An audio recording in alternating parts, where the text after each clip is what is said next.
Welcome back बच्चों हमारे YouTube channel maths Gurukul पर।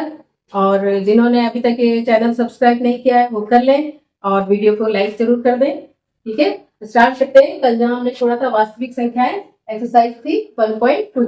नेक्स्ट क्वेश्चन है सेकंड। उसमें आपको क्या निकालना है? पूर्णांक के निम्नलिखित युग्मों के HCF तथा LCM ज्ञात कीजिए। पहला इतना काम करना है आपको कि जो युग्म दिए, युग्म मतलब जोड़ा, उसके HCF और LCM निकालना है और इसकी जांच करनी है कि उन दोनों संख्याओं का जो गुणनफल है वो उनके HCF और LCM के गुणनफल के बराबर है। ठीक है, तो कल आपको पहले बताया गया था कि अभाज्य गुणनखंड कैसे निकालते हैं। गुणनखंड मतलब फैक्टर। तो HCF क्या चीज होती है? हाईएस्ट कॉमन फैक्टर, यानी जो सबसे बड़ा हो और दोनों में कॉमन हो युग्म में, वो उसका HCF कहलाता है। ठीक है, तो स्टार्ट करते हैं कि पहला हमारा जो संख्या है क्या क्या है? 26 और 91। तो सबसे पहले हम क्या करते हैं? 26 का अभाज्य गुणनखंड निकालते हैं। ठीक है, कैसे बताया था? सबसे पहले अभाज्य संख्या कौन सी होती है? छोटी 2, फिर 3, फिर 5, 7। ठीक है, लाइन से। तो हम शुरू करते हैं। ये हमारा दिख रहा है कि लास्ट में 6 है, ये पूरी संख्या 2 से कट जाएगी। तो 2 का पारा पढ़ लीजिए आप। 2 एकम 2, 2 तिया 6। अभी 13 कैसे आएगी? ये तो किसी से कटेगी नहीं, ये खुद ही अभाज्य संख्या है, इसलिए किससे डिवाइड करेंगे? हम 13 से ही कर सकते हैं। 13 एकम 13। तो ये हो गए आपके 26 के दो अभाज्य गुणनखंड। हम लिख लेंगे 26 बराबर 2 गुणा 13। ठीक है, ये हो गया 26 के अभाज्य गुणनखंड। अब हम दूसरी संख्या कौन सी दी है हमारी? 91। किसके करेंगे? तो किससे जाएगा? पहले 7 से अगर करते हैं, 13 सत्ते 91। अब 13 कैसी संख्या आ गई? अभाज्य, तो 13 तो 13 से ही जाएगी, एक बचा। तो हम 91 के टुकड़े हमारे कौन कौन से हुए गुणनखंड? पहला हुआ 7 और दूसरा 13। ये हमने क्या काम किया अभी तक?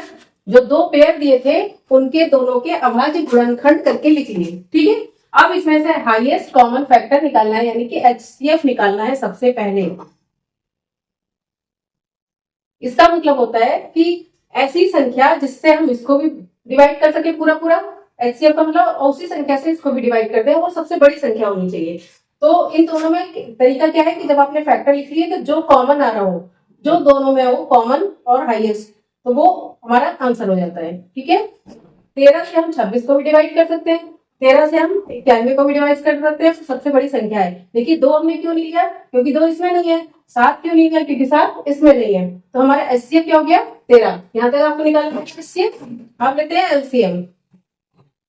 LCM होता है लोएस्ट कॉमन फैक्टर। इसमें आपको सभी को लेना है, कोई छोड़ना नहीं है। तो देखिए पहला हमारा 2 आ गया, फिर 7 आ गया, और जो कॉमन है वो एक बार लेंगे। ठीक है, ये आपका LCM हो गया। दोनों चीजें समझ में आ गई। सबसे पहले हमने क्या किया? उनके दोनों के अभाज्य गुणनखंड निकाले। 26 के अभाज्य गुणनखंड, फिर 91 के अभाज्य गुणनखंड, और उसके बाद HCF निकालने के लिए जो कॉमन हुआ वो यहाँ पे ले लिया। ठीक है, और LCM के लिए हमने जो जो छोड़ा था वो भी साथ में ले लेंगे। अब आपका ये दो पहला आंसर आपका आ गया। HCF निकाल लिया आपने और LCM भी निकाल लिया, दोनों यहाँ तक समझ में आ गया। अब आपको प्रूफ करना है कि दोनों संख्याओं का गुणनफल बराबर HCF गुणा LCM है या नहीं है। तो हम पहले दोनों संख्याएं लिख लेते हैं, उनकी गुणा कर देते हैं। इनकी गुणा करेंगे और साथ में HCF गुणा LCM की गुणा करेंगे। इनका HCF गुणा LCM, ये हमारा कितना था? HCF की जगह कितना लिख देंगे? 13। LCM क्या क्या है? 2, 7 और 13।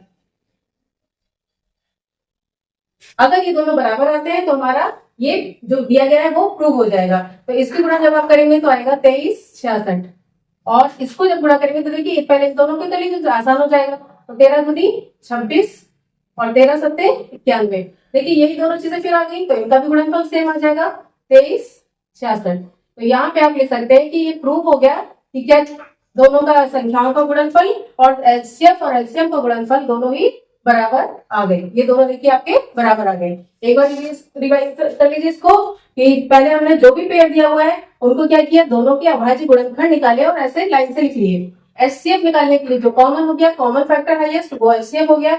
जब LCM निकालते हैं तो जो एक एक बार आए उनको भी लिखेंगे और जो कॉमन है उसको भी एक बार जरूर लिख लेंगे। ठीक है, अब उसके बाद यहाँ तक आपका पहला आंसर आ गया। उसके बाद जब ये प्रूफ करना है तो आपने दोनों संख्याओं का गुणनफल निकाल लिया और उसके बाद HCF गुणा LCM लिख लिया। HCF की जगह आपका 13 था, LCM की जगह 2 गुणा 7 गुणा 13 था। इतना लंबा गुणा करने की जरूरत नहीं है, आपको दो दो पेयर बना लीजिए तो ये 26 बन गया और ये 91। और वही दोनों संख्या यहाँ भी आ गई, इसलिए इनकी गुणनफल दोनों की बराबर हो जाएगा। तो ये आपका प्रूव हो गया। ठीक है, अब आपका सेकंड क्वेश्चन इसी तरीके से करना है बिल्कुल आपको।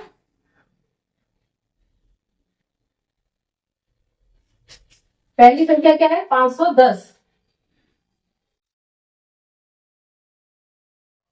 इसके आप फैक्टर कर लीजिए। सबसे पहले आप 2 से डिवाइड कर लीजिए। 2 के हमने बताया कि आपको कि अगर लास्ट में 0 हो या 2 के पहाड़े का कुछ हो तो आप उसे 2 से डिवाइड कर सकते हैं। तो यहाँ से 2 का पहाड़ा पड़ा, 2 दूनी 4, 1 बचा, 2 पंजे 10, फिर 1 बचा, 2 पंजे 10। फिर देखिए इनका टोटल करके देख लीजिए कि अगर ये टोटल 3 से कटता है, मैंने कल बताया था आपको, तो पूरी गिनती भी 3 से कट जाती है। तो 5 और 2 7 और 5 12, 12 3 से कट रही है, इसलिए हमारी पूरी गिनती भी 3 से कट जाएगी। 3 से डिवाइड किया, 3 अट्ठे 24, 1 बचा, 3 पंजे 15। अब इनका फिर टोटल करके देखो, 8 और 5 13, 13 तो 3 से नहीं कटेगा, इसलिए क्या करेंगे, अब 5 से डिवाइड करेंगे। तो 5 लास्ट में है, तो 5 से तो ये कटनी है। 5 से डिवाइड किया, 5 एकल 5, कितने बचे 3, और 5 सत्ते 35। अब 17 कैसी गिनती आ गई, 17 तो खुद ही अभाज्य है, इसलिए 17 खुद से ही कटेगी, तो 17 का 17। तो 510 के आपने फैक्टर लिख लीजिए यहाँ पे, 2 गुणा 3 गुणा 5 गुणा 17। अब दूसरी गिनती कौन सी है आपकी, 92, तो उसके भी आप अभाज्य गुणनफल निकाल लीजिए। सबसे पहले किससे डिवाइड करेंगे, 2 दिख रहा है, 2 से तो जाना ही जाना है। ठीक है, तो 2 चौक 8, 2 छक 12, फिर 2 से जाया जा सकता है क्योंकि 6 भी 2 से डिवाइड है लास्ट गिनती। तो 2 दूनी 4 और 2 तिया 6। अब ये बताइए 23 कैसी गिनती है, अभाज्य, 23 किसी के पारे में नहीं आती, तो ये तो सिर्फ अपने से ही कटेगी। तो 23 एकम 23। तो अब यहाँ पर हम 92 के भी फैक्टर लिख लेते हैं। क्या क्या है, 2, फिर 2, फिर 23। ठीक है, ये इतना काम समझ में आ गया आपको। पहले जो भी पेड़ दिया है उसके अपने अभाज्य गुणनफल लिख के रख लिए। अब उसमें सबसे पहले क्या निकालना है आपको, एचसीएफ। एचसीएफ में हमने क्या बताया था, जो भी कॉमन हो, ज्यादा से ज्यादा कॉमन ले लेते हैं, वही उसका आंसर होता है। तो क्या चीज कॉमन आ रही है आपकी, सिर्फ देखिए 2, यही दोनों में कॉमन है। ठीक है, बाकी सारी गिनतियां अलग है। तो एचसीएफ कितना आ गया, सिर्फ हमारा आंसर आ गया ये 2।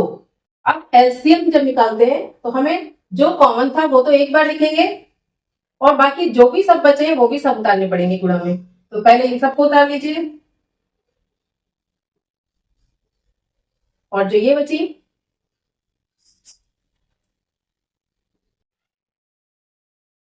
ठीक है, एलसीएम आपका इतना आ गया, इनको गुणा कर लीजिएगा।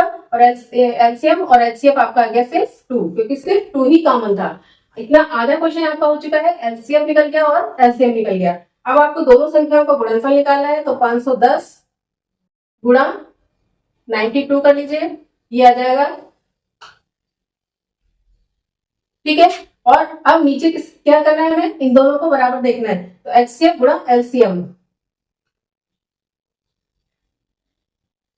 पूरा उतार लीजिए। एचसीएफ कितना था, 2, और ये पूरी एलसीएम है, इनको भी पूरा उतार लिया।